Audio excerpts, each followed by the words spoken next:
Now, so often, though, one of the critiques is, well, black folks don't participate anyway. Black folks aren't trying to get involved and be an election supervisor or a county board judge. But in the incident we've seen in Georgia, those folks were on those official roles. They're serving in that capacity, and yet they're still being undermined because of that state law. Now, Georgia will likely be under the microscope of this program and others in 2022 with Ms. Abrams running for governor. But what is the impact of the ways that some of these state laws are now undermining local election boards, county election boards? And can you connect for our audience how that ultimately might affect a 2024 congressional, senatorial, or presidential campaign?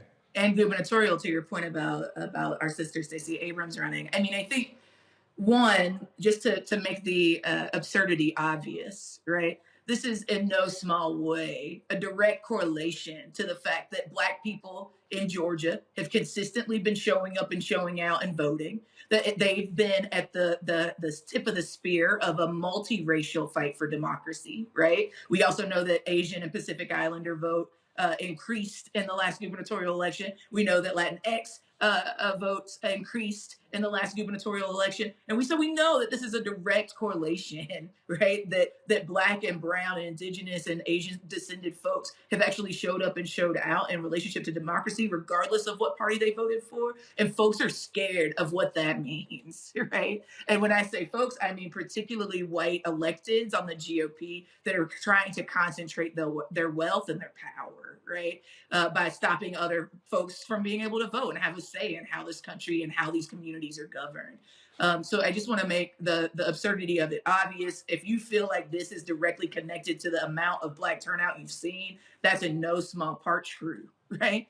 And so what I would offer is that we've got folks like Nse Ufa and Helen Butler, Latasha Brown and Cliff Albright, and so many other grassroots organizers on the ground in Georgia that are of that dirt, that are of that soil, that's grandmamas and grandpapas are there, that aunties and uncles are there, that are building grassroots movements from the bottom up to fight for democracy for all of us, right? And that they're doing it in a Black-led multiracial coalition of forces that I believe will win.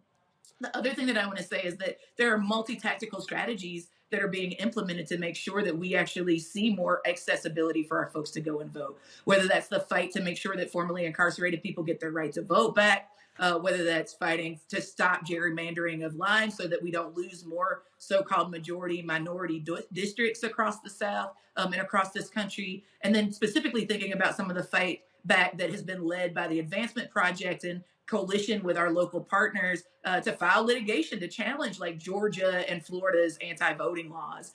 We've seen some victories in that by seeing judges actually, not allow for the dismissal of the cases, which means we'll actually get a fair chance to fight. And what we will see is that ultimately all of these unlawful purging of the scrolls, all of these attempts to stop early voting, all of these attempts to stop people from being able to vote by mail, all the attempts to stop people from being able to vote by absentee ballot. And then what we're seeing around the criminalization of people's attempts to get out the vote work in Black communities, the attempts that we're seeing to criminalize people for giving water in these already absurdly long lines that are keeping our people from being able to practice democracy in efficient ways. All of those things that they're doing, we ultimately know will fail because we are building movements strong enough to contest it. Yeah. Right. And we're fighting to get the governance seats ourselves so that we don't actually have to fight with these people around our actual innate right to be able to vote. Right. And I appreciate the way that you brought in the judges and the judicial system, because while the language that we are taught is one of check and balance, far too often, unfortunately, we see one of cooperation and acquiescence. All right, folks, back to that Roland Mark Unfiltered video in just one moment. Are the stars out tonight?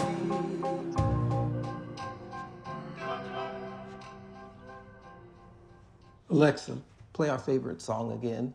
Okay.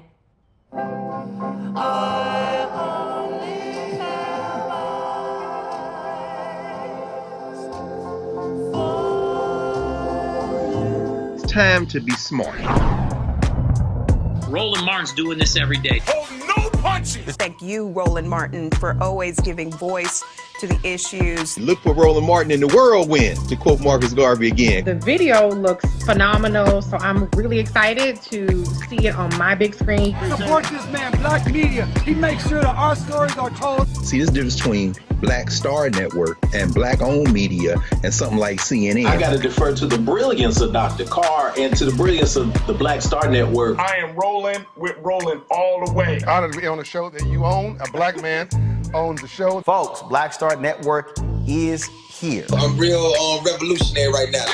Roland was amazing on there. Stay black. I love y'all. I can't commend you enough about this platform that you've created for us to be able to share who we are, what we're doing in the world, and the impact that we're having. Let's be smart. Bring your eyeballs home. You can't be Black-owned media and be scared. You dig?